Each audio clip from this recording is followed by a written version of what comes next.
This off-year election, we've seen a complete and total loss for the Republican Party. In every key race, the Republicans have faltered in such a way that it is actually emasculating for anybody to watch. We've got abortion put on the docket, seen it get shot down as if it were Icarus falling away from the rays of the sun, as the social issues that the conservatives have been touting for decades have been completely eviscerated by the public opinion, okay? Which is why democracy is not the most sexy option for a lot of people nowadays. And so here we are talking about how Kentucky also elected a Democrat governor in a place that voted for Trump by about 20 percentage points, okay? I mean, it's a disaster, folks.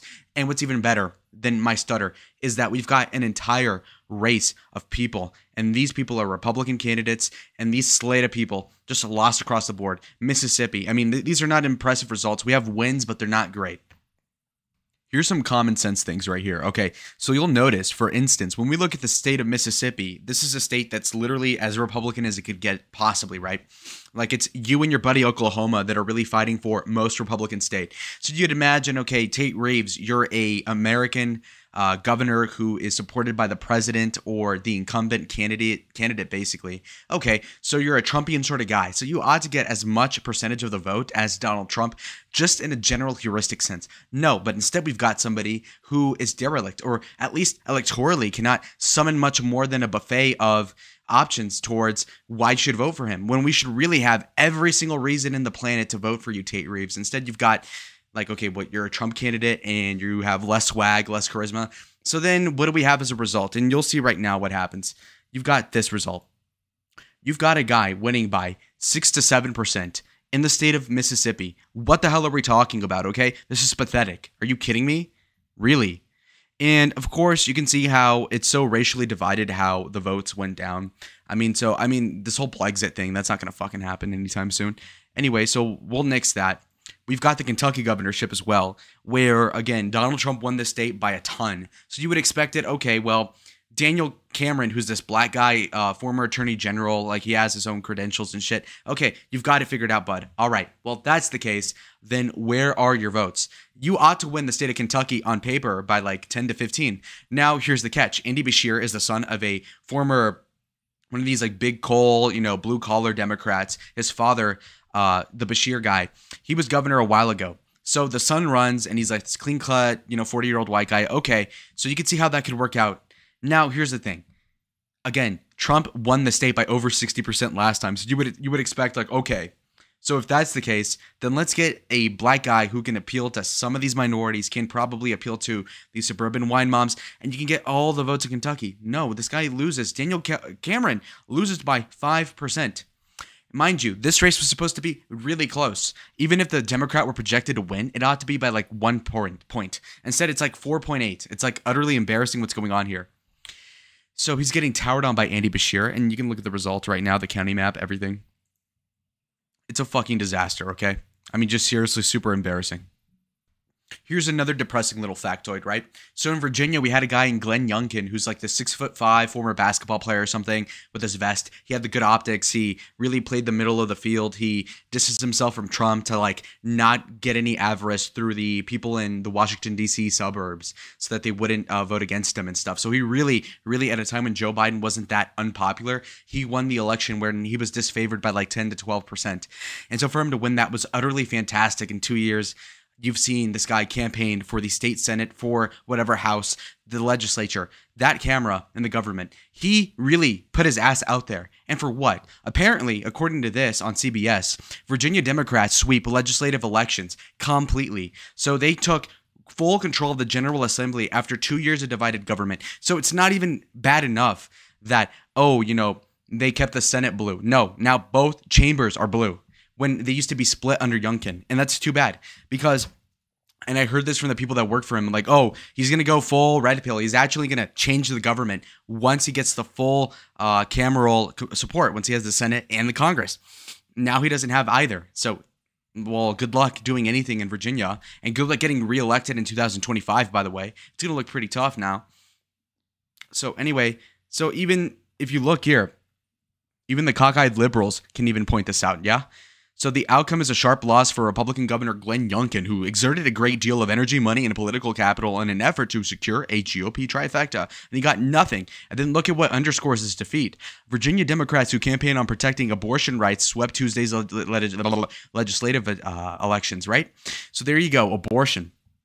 So, and think about it. This is like the most important issue in politics for conservatives, right? Obviously, life or death. We're talking about like 500,000 children or whatever have you being aborted. Okay, well, that's a big deal.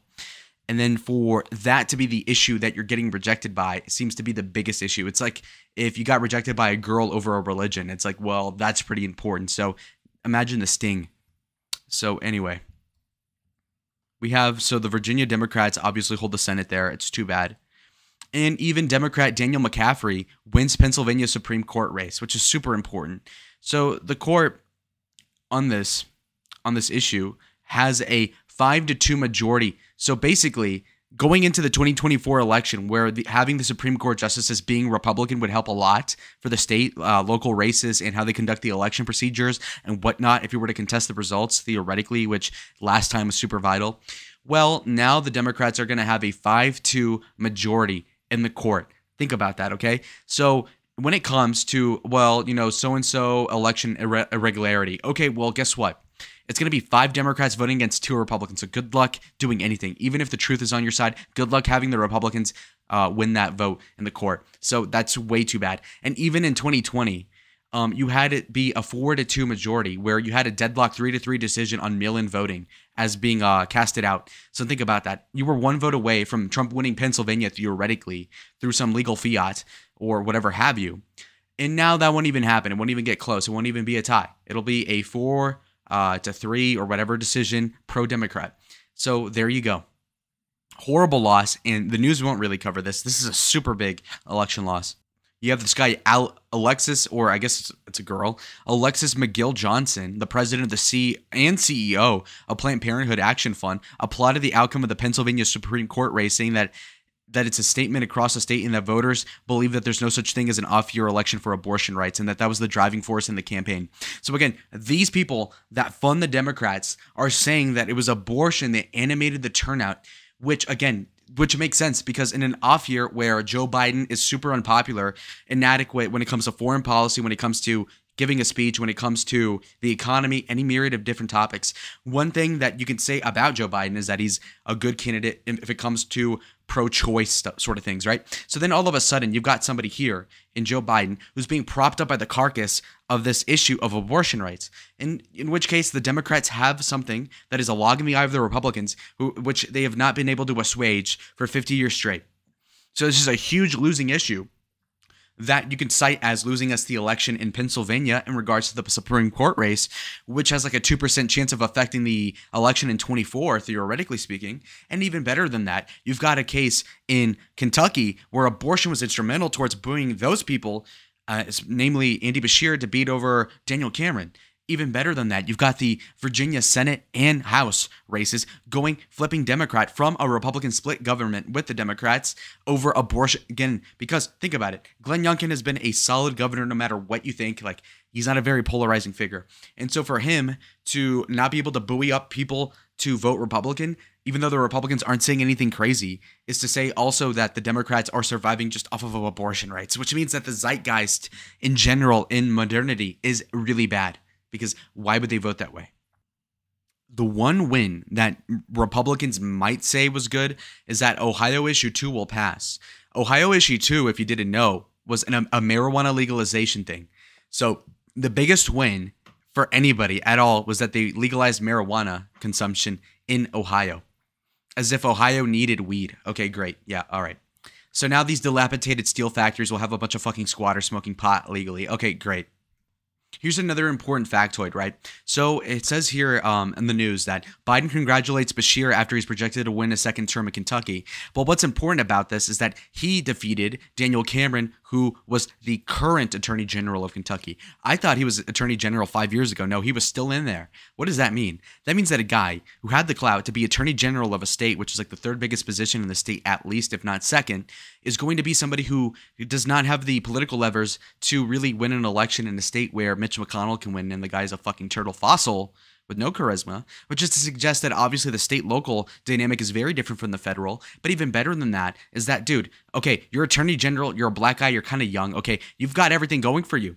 You can't even pull the Obama shtick. What the fuck? So you can't even win an election, which is embarrassing enough because I guess he was the one that lost to Bashir last time as well.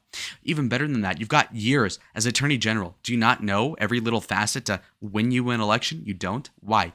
So we've got an incompetent, as Daniel Cameron is.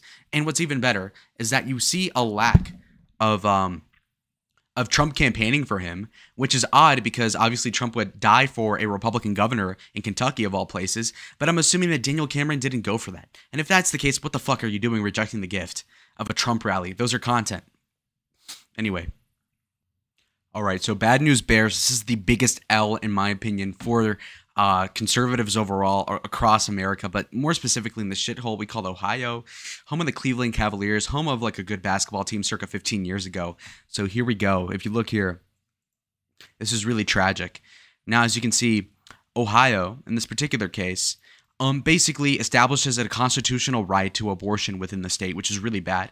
And with 95% of the vote in, you've got 56.3% of voters saying that, you know what, let's put a constitutional protection in the state of Ohio for abortion. That's tough, okay? And so, I mean, that's just a conclusive result. It's really bad. That's like a loss of like 15% overall. And so basically, it says that, yeah, okay, so the legislature could still ban abortion after the point where a fetus can survive outside of the uterus, which is like 6 months in. So basically what they're saying is like, okay, well, you can still theoretically ban it after 6 months, which is like an eternity, really. 6 months ain't shit, which is to, you know, so in layman's terms, they're basically legalizing abortion again from like obviously conception to like 6 months in which case they could ban it after the kid is already like past the stillborn phase. Like if it were to come out, it'd live for a while, inevitably, until it succumbs to the outer extremities of the world. But there you go. So just imagine that, right? So you have a situation in which you have a state that voted for Trump by like 10% that ought to be anti-abortion just by virtue of that being the case. But instead, you have a voting population that will, in other words, just vote to reinstate abortion, which is crazy to me. But here are some sub-polls, some tabs that we can actually look into and glean into how this vote went down. So, according to women under 30, more than 80% of them voted yes to protect abortion and like to legalize it, so to speak. That's like the heuristic. Okay, so over 80% of women under 30, as in the people that are like the most reproductive, these women are 80% pro-choice. Okay, well, it also says that 70% of single women voted yes to the abortion, whereas it was only half of married women. So think about it. If all women were married, which is ideally what they ought to be, that would mean that only half of the women would be pro-choice at that point. And obviously most men aren't. So that would mean that the pro-choice crowd would be like 38% of the population and 2/3 would be pro-life in the conventional sense. But instead, we live in a society where there's plenty of wine moms, a bunch of, you know, spinsters and whatnot, and most of them are going to be pro-choice. And most of the girls in college who obviously are dealing with like getting, having a lot of promiscuous sex also want the back third rail of aborting the kid, theoretically, even though they ought to be using condoms. But okay, you've got that down. But also there was a little bit of support from Republicans. According to this report, you have 1 in 5 Republicans voting for the abortion rights. That's twice as many that voted for Joe Biden. So keep in mind that 10% of Republicans in 2020 voted for Joe Biden in Ohio. 20% of them voted for abortion in a positive light. So what that means is that Republicans are losing a 10% of their own base over the abortion. You could extrapolate that to be 3 to 5% of the general population being turned off by the Republicans' conventional perspective on abortion, which means that it's a losing issue on aggregate. Now, does that mean that the Republicans should be pro-choice or anything? No, obviously that's number one, immoral, but 2, not a good idea electorally. But it is to also say that sort of externality is a put-off.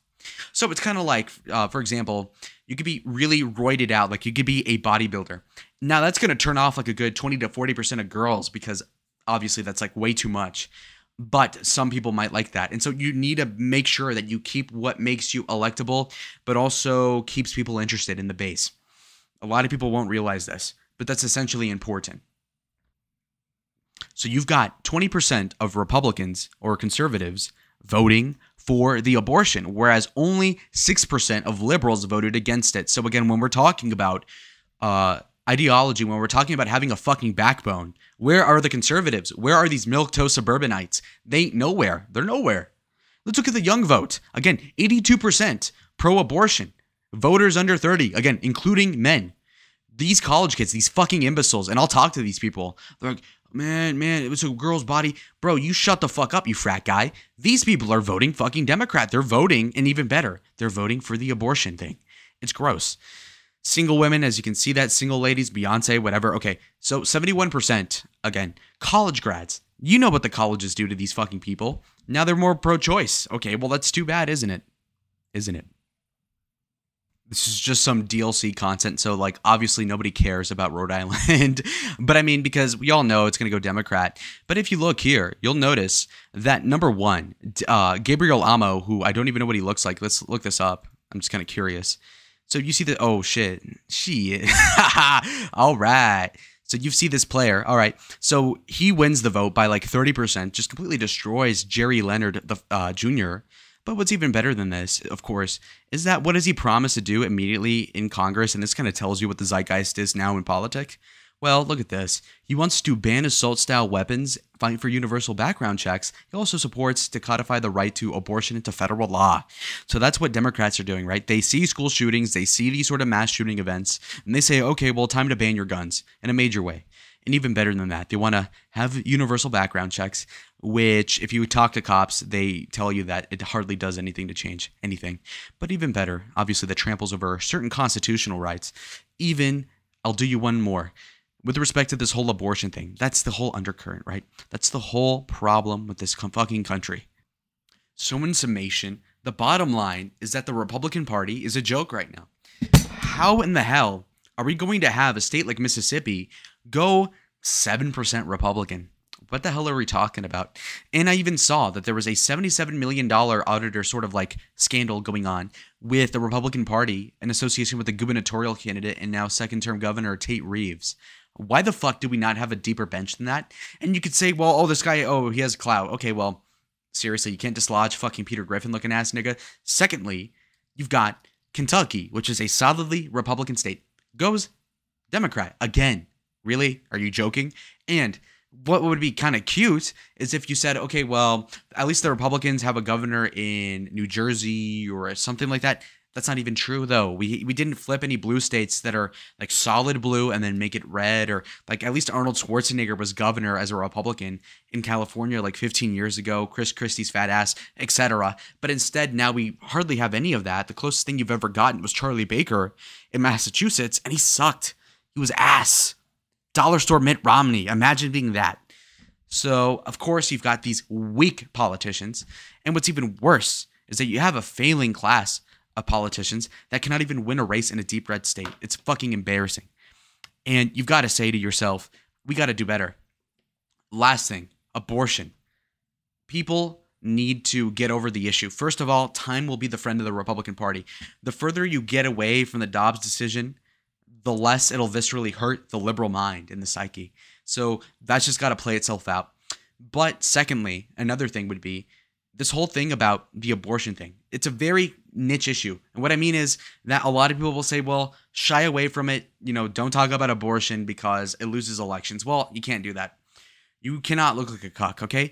You've got to find some sort of middle ground where you answer it with finesse. A person that does that would be Carrie Lake, where she does the whole like, oh, well, I'm a woman, mama bear, like I actually care about children. That sort of angle really works because you can't really bitch about that. So just look into that, guys. And I'll see y'all in the next video.